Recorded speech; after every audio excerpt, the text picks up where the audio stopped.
मुघल राजघराण्यातली एक मुलगी जिचा मकबरा थेट 7 समुद्रापार मेक्सिकोमध्ये आहे. ही गोष्ट आहे मीराची, जिला 17व्या शतकात पोर्तुगीज पायरेट्सने किडनॅप केलेलं. तिला कोचीनमध्ये नेऊन तिचं धर्मपरिवर्तन केलं आणि तिला एक नवीन नाव मिळालं, कॅटेरिना दे सॅन जुआन.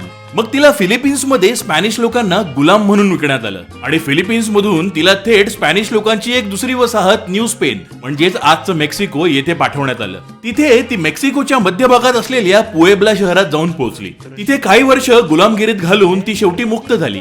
त्या अनोळखी देशात एकट्या पडलेल्या कॅटरीना जवळ स्वतःचं असं काहीच नव्हतं नवीन मिळालेल्या कॅथलिक धर्माला सोडून. म्हणून तिने धर्माचा अभ्यास सुरू केला. खूप साधं आयुष्य ती जगायला लागली. लोकांनी दिलेल्या अन्नावर ती जगायची आणि एक लांब असा मळकट काळा ड्रेस ती घालायची.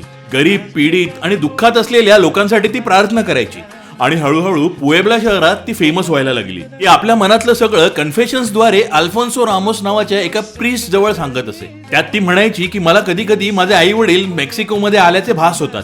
याच अल्फोन्सो रामोसने कॅटरीनाच्या आयुष्यावर 3 भागाचा ग्रंथ लिहून ठेवलाय. पण पुढे स्पॅनिश इन्क्विजिटर्सनी या ग्रंथावर आक्षेप घेतला, कारण त्या ग्रंथात असं लिहिलं होतं की कॅटरीनाकडे काही स्पेशल पॉवर्स आहेत जे धर्माच्या विरुद्ध होतं.